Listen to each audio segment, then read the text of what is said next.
Coucou les filles, j'espère que vous allez bien. Aujourd'hui, c'est moi Louisa qui vous retrouve pour une nouvelle vidéo dans laquelle je vais vous montrer comment poser de l'entoilage thermocollant.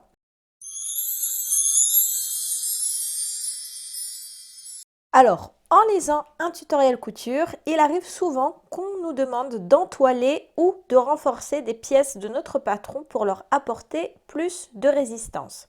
Pour ce faire, on doit utiliser ce que l'on appelle un entoilage et parmi les types d'entoilage les plus utilisés se trouve l'entoilage thermocollant. Dans cette vidéo, je vais donc vous montrer comment appliquer du thermocollant sur du tissu.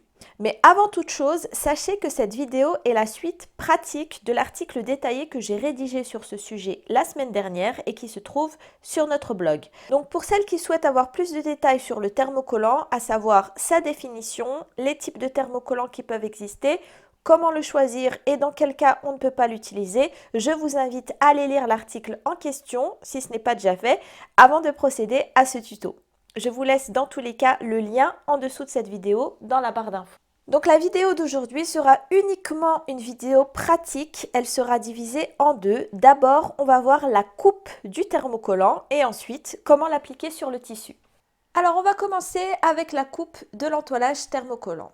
Tout d'abord, comme tout tissu, sachez qu'il faut respecter le sens du droit fil. Le sens du droit fil de votre thermocollant doit être le même que celui que vous avez suivi pour les pièces de tissu de votre patron. Suivre le droit fil est particulièrement important pour les entoilages tissés. Encore une fois, pour savoir ce qu'est un entoilage tissé, je vous invite à lire l'article que j'ai fait à ce sujet sur notre blog. Ici, je travaille avec un thermocollant tissé pour renforcer une partie de mon vêtement qui est un bord de manchette. J'ai donc coupé ma pièce de thermocollant dans le même sens que mon bord de manchette. Donc maintenant, on va passer à l'application du thermocollant. Alors là, je suis sur ma table à repasser. La première chose à faire, c'est de protéger votre table à repasser avec un tissu en coton car le thermocollant peut se coller à certains endroits sur la table et y laisser des traces de colle. Donc là, j'ai utilisé un tissu coton basique pour protéger ma table à repasser. Alors, je vais prendre ensuite la pièce que je souhaite entoiler. Je vais la poser sur ma table à repasser avec l'envers face à moi. Vous devez aussi vous assurer que votre tissu soit parfaitement repassé afin que le thermocollant, une fois appliqué, ne fasse aucun pli. Ensuite, je prends ma bande de thermocollant et je vais appliquer le thermocollant avec la face rugueuse contre l'envers de mon tissu. Donc j'ajuste bien mon thermocollant à ma pièce de patron. Ensuite, par mesure de précaution, avant de repasser, je vais appliquer un morceau de tissu en coton assez fin. Et une fois que c'est fait, je vais pouvoir repasser.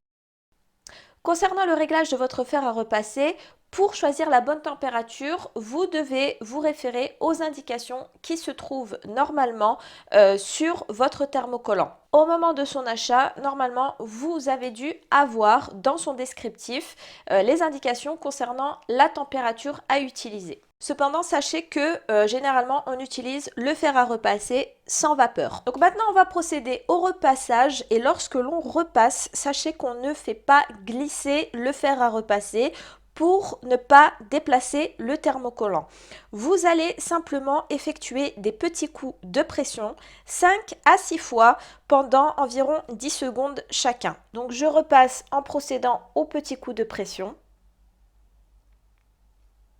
Je soulève légèrement le fer et je réitère l'opération 5 à 6 fois. Alors maintenant, je vais vérifier que mon thermocollant soit bien fixé. Et effectivement, ici, j'ai bien mon thermocollant qui s'est collé parfaitement à mon tissu. Alors, une fois que vous avez repassé, vous allez laisser votre tissu tranquille quelques minutes, le temps qu'il refroidisse, et ce, afin d'éviter la déformation du tissu. Si vous travaillez sur des tissus qui sont plus lourds, dans ce cas-là, je vous conseille d'augmenter un petit peu le temps des coups de pression. Par exemple, au lieu de rester 10 secondes à chaque fois, vous pourrez rester 15 secondes à chaque coup de pression. Donc voilà, là mon tissu a complètement refroidi et comme vous pouvez le constater, mon thermocollant s'est parfaitement fixé à ma pièce de patron. Cette vidéo est maintenant terminée, j'espère vous avoir aidé concernant l'application du thermocollant. N'oubliez pas que cette vidéo est simplement le tutoriel pratique, mais si vous voulez en savoir plus concernant l'entoilage thermocollant, je vous invite encore une fois à aller sur le blog, lire l'article que j'ai rédigé la semaine dernière. Si cette vidéo vous a plu, n'hésitez pas à me laisser un petit commentaire, à vous abonner ou éventuellement à aimer cette vidéo. Ça nous encourage pour publier des nouvelles vidéos par la suite. Et en attendant une prochaine vidéo, je vous souhaite de très belles coutures.